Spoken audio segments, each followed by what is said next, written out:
आज के इस अवसर पर जब यहाँ किसानों की सभा हो रही है तो कितना सुखद संयोग है। किसान इधर और किसान के बेटे आपकी सरकार में आपका साथ दे रहे हैं। यह आशीर्वाद भगवान बलराम का है। हमारे लिए सौभाग्य की बात है। किसान के लिए यशस्वी प्रधानमंत्री श्रीमान नरेंद्र मोदी जी, हमारे राष्ट्रीय अध्यक्ष श्रीमान जगत प्रसाद नड्डा जी, जोरदार अभिनंदन करो अपनी इस भावना के आधार पर। माननीय नरेंद्र मोदी जी, हमारे बीच माननीय वीडी शर्मा जी भी बैठे हैं, माननीय गोविंद सिंह जी भी बैठे हैं, माननीय मंत्री केदल सिंह कंसाना, माननीय बहन कृष्णा गौर जी, माननीय विधायक रामेश्वर जी, और ये किसान मोर्चे का सांसद का चुना जाना, इसका मतलब किसानों के लिए ये जो पूरी पार्टी का प्रेम है, ये उसका निचोड़ है। हमको क्या मालूम कि सांसद बनना हो तो किसान मोर्चा का अध्यक्ष बन जाओ। ये जो किसान मोर्चा का अपना महत्व है, केवल किसान किसान किसान, ये यशस्वी प्रधानमंत्री और हमारी पार्टी का पूरा दर्शन है। मुझे मालूम है इनका नाम ही दर्शन चौधरी है, तो चौधरी तो हम सब अपने अपने गांव घर के हो सकते हैं, लेकिन इस दर्शन से सुदर्शन दिखाते हैं। भगवान कृष्ण का सुदर्शन, परमात्मा की दया से जोरदार बोले गोपाल कृष्ण भगवान की। ये हमारे बीच माननीय नगर पालिका अध्यक्ष सूर्यवंशी जी, इस अवसर पर हमारे माननीय विधायक जी शिवनी मालवा, माननीय सारे के सारे पदाधिकारीगण और आप सबका कितना सुखद समय है और स्वर्णिम समय चल रहा है। हमारे बीच ये पूरे केवल किसान अन्नदाता नहीं है, सच्चे अर्थों में हमने भगवान को नहीं देखा, लेकिन माँ बाप को घर में देखा है। लेकिन माँ बाप भी क्या करे, अगर हाथ में अन्न का निवाला नहीं हो तो वो भी अधूरा। अन्नदाता जीवन दाता है। मैं आपको प्रणाम करता हूं, आपका अभिनंदन करता हूं। धरती में हमारे को ये हल दे रहे हैं, और ये हल का मतलब क्या है? ये सारी जीवन की समस्याओं का हल है। ये हल जीवन दाता है। ये सौभाग्य हमारा है। दुनिया में कोई किसी उपकरण को हल करके नहीं बुलाते। माँ आपके पास आती है और माँ आपको भोजन कराती है, लेकिन भोजन के माध्यम से ये समस्या का हल कराते हैं, और समस्या का हल कराते हुए आपकी लंबी आयु के लिए जीवन में ऊर्जा प्रदान करते हैं। आज के इस दौर में जब नया समय आ रहा है, इस नए समय के माध्यम से हम सब अपने आप को यशस्वी प्रधानमंत्री के माध्यम से, क्योंकि जो बात मेरे पहले यशस्वी अध्यक्ष वीडी शर्मा जी ने कही और कई मित्रों ने कही कि जब यशस्वी प्रधानमंत्री बोलने खड़े होते हैं तो सच्चे अर्थों में उनकी अपनी भाव भंगिमा, उनकी भाषा, उनका अंदर का आत्मा का स्नेह अगर किसी बात को सबसे ज्यादा रेखांकित करता है तो उससे पूरा भारत, और भारत तो क्या अब तो पूरा विश्व श्रद्धा से उनकी तरफ देखता है। ये है यशस्वी प्रधानमंत्री नरेंद्र मोदी जी, जो भारत के प्रधानमंत्री, जिनके रोम रोम से भारतीयता टपकती है, जिनकी भावनाओं का प्रकटीकरण, इनके पहले कई प्रधानमंत्री और राष्ट्रपति हुए होंगे, लेकिन हमें गर्व है ये दो प्रधानमंत्री खास करके, एक यशस्वी भारत रत्न अटल बिहारी वाजपेयी जी, जोरदार अभिनंदन करो स्वर्गीय भारत रत्न अटल बिहारी वाजपेयी जी का, जिनने ग्रामीण क्षेत्रों की चिंता करते हुए प्रधानमंत्री ग्रामीण सड़क के माध्यम से विकास का नया दरवाजा दिखाया कि गांव के अंदर सड़कों की जरूरत होती है। अटल जी की सपना था। दुर्भाग्य के साथ आज मैं दलों की बात नहीं करूंगा, लेकिन बात निकली तो इसकी जवाबदारी भी होगी। मनमोहन सिंह की सरकार में मनमोहन सिंह जी स्वयं और बाकी लोग जब ये बेशर्मी से बोलते थे गांव में सड़क की क्या जरूरत है? गांव में डामर की सड़क की क्या जरूरत है? गांव में तो बैलगाड़ी चलती, उनको बैलगाड़ी लेके देना चाहिए। अरे भाई, तुमने गांव नहीं देखा, गाय के घर नहीं देखे, गौशाला नहीं देखी, गांव का वातावरण नहीं देखा। अरे हमारे पूज्य बापू कहते थे, अगर भारत को देखना है, भारत को समझना है, तो गांव को समझना पड़ेगा। गांव को, ये महात्मा गांधी का भाव था। सच्चे अर्थों में पूरा भारत अगर विराजमान कहीं है, जैसे हनुमान जी के शरीर के अंदर ही श्री राम विराजे हैं, ऐसे भारत को दुनिया देखे तो भारत के गांव को देख ले, अपने आप भारत समझ में आ जाता है। इसलिए विकास की अगर बात होगी, भारत की अगर साख बनाना होगी, भारत की संस्कृति को आगे बढ़ाना होगा, तो निश्चित रूप से किसानों के माध्यम से हमारे अपने एक एक गांव के किसान का जीवन सुखी समृद्ध बनाना होगा। उसी से हमारे भारत का विकास का मार्ग जाता है। और इसीलिए यशस्वी प्रधानमंत्री के माध्यम से श्रीमान नरेंद्र मोदी जी ने जब शासन की सत्ता के सूत्र हाथ में लिए, तो उनने इस दर्द को सहा है। हमें इस बात की खुशी है, माननीय प्रधानमंत्री नरेंद्र मोदी जी अगर देश में राज कर रहे हैं, तो उनने हर पल हर समय अपने दुख के दिन को भी याद करा है, अपने गरीबी के काल को याद किया है। इसलिए एक एक कष्ट उनको मालूम है कि गांव के अंदर गरीबी का क्या परिणाम आता है, और गरीब क्या गांव क्या शहर।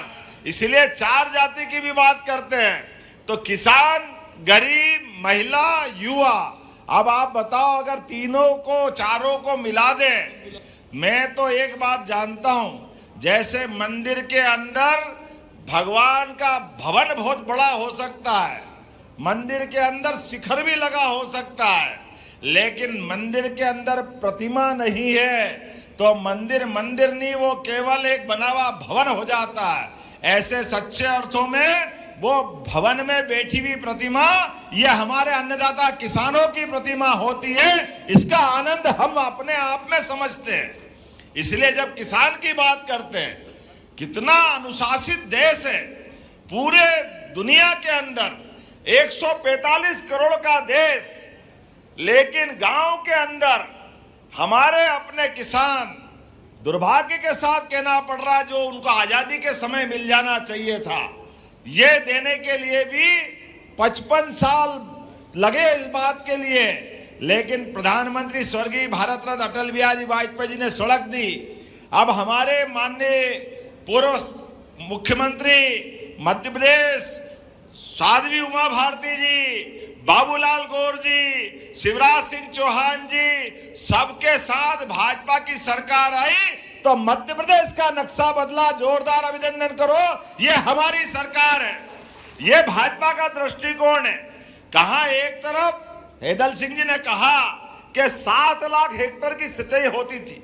अरे सिंचाई करो भी कैसे? बिजली नहीं, बिजली का तार पकड़ के बताते थे करंट नहीं आ रहा है, लोग तार पकड़ लेते थे, क्योंकि बिजली में करंट ही नहीं था, केवल तार लगे थे, सड़क का ठिकाना ही नहीं था, आ जाए कैसे। लेकिन ना सड़क ना बिजली, पानी का तो सवाल ही नहीं। मैं उज्जैन से आता हूं, बड़ा दुख होता है। 1977 में योजना बन गई थी नर्मदा विकास प्राधिकरण के माध्यम से, पूरे प्रदेश में किसानों की जिंदगी बदलने के साथ साथ नगरों में पीने का पानी दे सकते हैं, खेतों में पानी दे सकते हैं, उद्योग में जल दे सकते हैं। इसलिए नर्मदा जी के माध्यम से ये बड़ा प्रोजेक्ट बना था। लेकिन दुर्भाग्य के साथ कहना पड़ेगा, हम अपनी जब उज्जैन में बात करते थे, सिमस्त अच्छा करना है, नर्मदा जी का पानी दे दो, छिपरा जी में पानी नहीं रहता है, तो इसमें बड़ी बेशर्मी से विधानसभा के अंदर पूर्व मुख्यमंत्री शिवराज सिंह जी चौहान ने भी इस बात को कोट किया। जब हम नर्मदा छिपरा लिंक लाइन लाए थे, तो इनने विधानसभा में दिग्विजय सिंह ने कहा था, असंभव, आ ही नहीं सकती है, नर्मदा जी नीची है, छिपरा जी ऊंची है, ये हो नहीं सकता है। अब कौन इनको बताए? अरे भाई नीची ऊंची गई बिजली का बटन दबाओ, अपने आप हमारी जल की धारा आ जाती है। ये तुमको समझ नहीं है क्या? अब ये आज भी दिग्विजय सिंह भी है सामने, और वही मालवा है, वही निमाड़ है। इतनी छोटी बात समझ में नहीं आए, क्योंकि इनको इससे मतलब ही नहीं। किसान की जिंदगी बदले कोई मतलब नहीं, लोगों खुशहाल हो कोई मतलब नहीं। अब कितना अच्छा लगता हमको जब यशस्वी प्रधानमंत्री ने कहा, भारत रत्न अटल बिहारी वाजपेयी जी ने ये बुंदेलखंड, माननीय सांसद जी वहां से हैं, ये 20 साल पहले कल्पना की। अरे एक नदी भरी हुई बाढ़ जा रही और दूसरी नदी खाली है, सूखा पड़ा हुआ है। अरे एक नहर जोड़ दो, अपने आप इसका पानी उसमें चला जाए, ये भी भरी हुई रहे, वो भी भरी रहे। और नदी थोड़ी भरती हो तो जिंदगी भरती है, किसानों की जिंदगी बदलती, पूरा क्षेत्र बदल जाता। इसमें क्या बड़ी बात? 220 किलोमीटर की केवल एक नहर बनाना थी, केनाल बनाना थी। मध्य प्रदेश और उत्तर प्रदेश दोनों कहां से कहां पहुंच जाते। लेकिन ये कांग्रेस के लोगों ने कहा असंभव, नदी से नदी जोड़ो तो प्रकृति बिगड़ जाएगी। अरे वाह रे वाह भैया, तुम्हारी भारी प्रकृति है, तुम्हारी बुद्धि कहां गई? क्यों? नहीं, बिल्कुल नहीं हो सकता है, असंभव। जब हम करने गए तो उसमें अड़ंगे लगाए, हाई कोर्ट चले गए, सुप्रीम कोर्ट चले गए, फिर वो पर्यावरण के लिए एनजीटी चले गए। लगातार 20 साल बिगाड़ दिए, हमारी 2 पीढ़ी बिगड़ गई, 2 पीढ़ी। लेकिन मुझे इस बात की प्रसन्नता है, अपनी सरकार बनी, हमने सारे कोर्ट के फैसले भी जीते और 1 लाख करोड़ की केन बेतवा नदी का भूमि पूजन किया है पूरे किसानों के लिए। पूरा हमारा बुंदेलखंड, क्या पन्ना, क्या दमोह, क्या सागर, क्या हमारा यहीं से चालू होगा रायसेन, विदिशा, क्योंकि बेतवा यहां से निकल रही 13 जिलों में। और केवल ये नहीं, चंबल से कौन कौन आया? हाथ खड़े करो। चंबल से आप बताओ, आप गुना की तरफ से लगा के हमारे पूरे मालवा, चंबल का हिस्सा और मालवा का हिस्सा, 13 जिले, पार्वती, काली सिंध, चंबल के माध्यम से यहां भी जिंदगी बदलने वाली। मजबूरी में वहां के लोग पलायन करते थे और लोग तकलीफ आए, परेशानी आए तो कभी कभी बंदूक भी उठा लेते थे। क्या करें, भूखे भजन न होई गोपाला। ये तो जिंदगी का सवाल है। बाल बच्चे भूखे देखे तो परमात्मा जो करे वो होगा। लेकिन ये परिस्थिति सरकार को सुधारना चाहिए थी। मुझे इस बात की प्रसन्नता है, 1 लाख करोड़ केन बेतवा का और 70,000 करोड़ का बड़ी धनराशि राजस्थान, मध्य प्रदेश को मिलाकर के श्योपुर, मुरैना, शिवपुरी, गुना, राजगढ़, शाजापुर, देवास, इंदौर, उज्जैन, मंदसौर, रतलाम, जोरदार अभिनंदन करो। ये सब क्षेत्र में जाल जाने वाला है। हमने पारस पत्थर नहीं देखा, लेकिन पारस पत्थर की कहानी सुनी है। पारस लोहे को छुए तो लोहा सोना हो जाता है। ये हो ही नहीं हो मालूम नहीं, लेकिन ये मेहनत कश किसानों को मालूम है। सूखे खेत में पानी मिल जाए तो फसल सोना हो जाती है, इस बात में कोई शंका नहीं।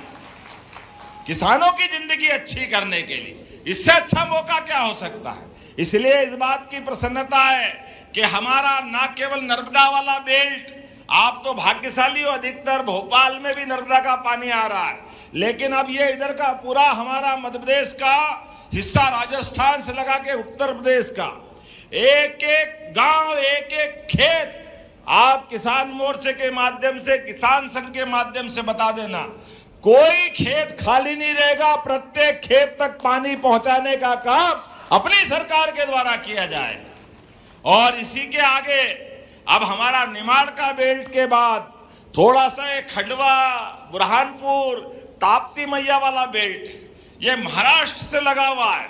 तीसरी नदी जोड़ो अभियान बहुत जल्दी हम वहां भी करने वाले हैं। जोरदार अभिनंदन करो अपने उस क्षेत्र के किसानों के लिए।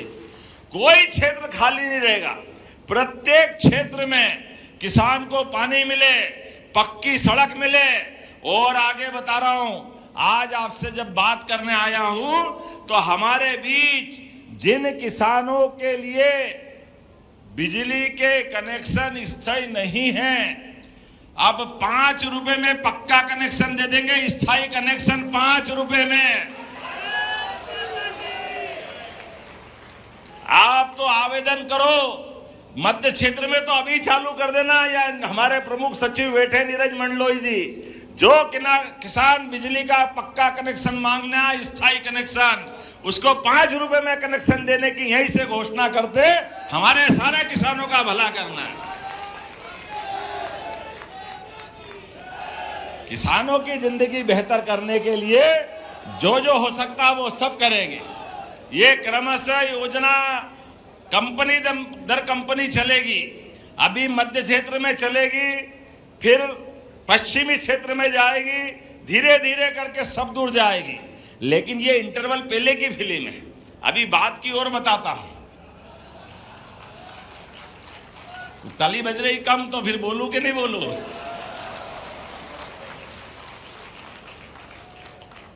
हमारा सबका प्रयास है, अभी हमारे अपने खेतों में बिजली का कनेक्शन हम लेते हैं तो साल के पैसे देते हैं, साल के पैसे देते कितने देते हैं? 7,500। लेकिन 7,000 आने वाले समय में इस साल ही इस बजट के माध्यम से कोशिश करेंगे हमारे किसानों को सोलर पंप के माध्यम से बिजली के झंझट से ही मुक्ति कराने वाले हैं। धीरे धीरे करके इस साल 10 लाख, अगले साल 10 लाख और अगले साल 10 लाख, 3 साल में 30 लाख सोलर पंप दे करके आपकी हमेशा के लिए झंझट खत्म करेंगे। और उतना ही नहीं, कोशिश तो ये भी कर रहे हैं कि हमको रात को बिजली की जो झंझट होती वो तो गई, दिन में भी आपकी बिजली आपको मिलेगी। लेकिन उससे आगे भी कोशिश कर रहे हैं, आप अपने खेत में पानी फैला लो, जितना फसल करना कर लो, लेकिन उसके बाद भी भगवान सूर्यनारायण के माध्यम से अगर बिजली आपको उपलब्ध होगी तो बिजली आपसे भी खरीद के आपको नगद पैसे देने का काम भी चालू करेंगे। हमारे किसानों की आय बढ़ाने के लिए सभी प्रकार के प्रबंधन करेंगे। धीरे धीरे करके ना आपके अपने जीवन में इस प्रकार का कोई कष्ट आए, बल्कि अब इसका परिणाम क्या आएगा? रात को पानी पिलाने से छुट्टी, रात को ठंड में बरसात में हम कितने कष्ट उठाते हैं, ट्रांसफार्मर के लिए झंझट करना पड़ती, वो भी खत्म। बल्कि आपने सोलर पंप लगाया और सोलर पंप के माध्यम से स्थायी कनेक्शन आपको मिलेगा। एक एक करके अभी हमने 1.5 लाख तो भी जिनके टेम्परेरी कनेक्शन है उन सबको दिला रहे हैं, और उसकी राशि भी कम कर दी। मुझे लगा कि पहले आपने बताया होगा, पहले केवल 3 हॉर्सपावर वालों को जो सोलर पंप है उसकी 5% राशि देना पड़ेगी, और उसके बाद धीरे से 5 हॉर्सपावर से 10% जो 7.5 हॉर्सपावर तक वालों के लिए, और धीरे धीरे करके ये आपको स्थायी रूप से लाभ मिलेगा। लेकिन आज जब मैं आगे बात कर रहा हूं तो आज अपने बीच में मैं याद करता हूं, ये मुझे याद नहीं, कोई बताना भैया 2002-3 में क्या भाव गेहूं खरीदते थे? क्या भाव खरीदते थे गेहूं?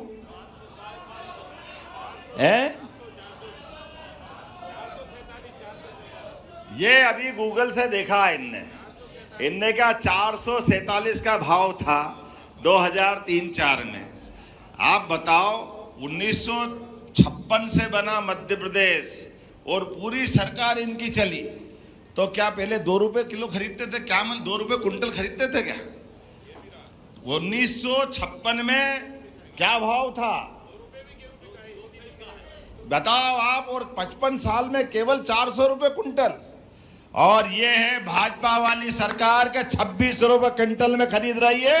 ये 20 साल में ये प्रगति अपनी, ये अपना किसानों के प्रति प्रेम है कि हम अपने गरीबों की भी चिंता कर रहे हैं। जोरदार ताली बजाओ। नरेंद्र मोदी जी सबको मुफ्त अनाज दे रहे हैं। गरीब आदमी के जीवन में भी उसका जीवन अच्छा होना चाहिए। तो हमारे लिए राम राज का हमने सुना था, भगवान राम के राज में कोई भूखा नहीं सोता था। यह हमारी आंखों के सामने देख रहे हैं। 100 करोड़ लोगों को प्रति साल, माननीय अध्यक्ष जी बैठे हैं, 2 लाख करोड़ रुपया खर्चा करके 100 करोड़ लोगों को ये हर महीने अन्न देने का काम करते। जोरदार ताली बजाओ। ये है प्रधानमंत्री नरेंद्र मोदी जी का मन। और 2028 तक दे रहे हैं। हमारे अपने किसानों को उनका मूल्य दिला रहे हैं और गरीब आदमी को भी भूखा नहीं मरने दे रहे। ये अपनी परिवर्तन के आधार पर ये सरकार की भावना बताती है कि उदारता पूर्वक।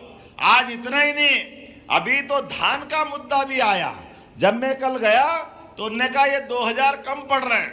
तो जैसे आपके साथ बैठा, उनसे पूछा कितना कर दें, बोले डबल कर दो।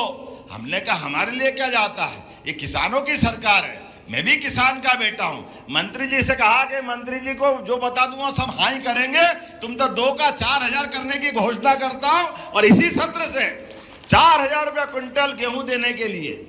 लेकिन आगे आपको निवेदन करना चाहूंगा, हमारे सरकार के द्वारा फसल चक्र में भी बदलाव का आह्वान कर रहे हैं। कई जगह हमारे अपने किसानों के माध्यम से हमारे लिए वर्तमान के दौर में अभी तो धान के बदले में मूंगफली, दलहन फसल, इसका अलग से लाभ देने वाले हैं। अपने बीच ये नए प्रकार की फसलें और खास करके प्राकृतिक फसलें, जैविक खेती, इसके माध्यम से मध्य प्रदेश की पहचान अलग बनना चाहिए।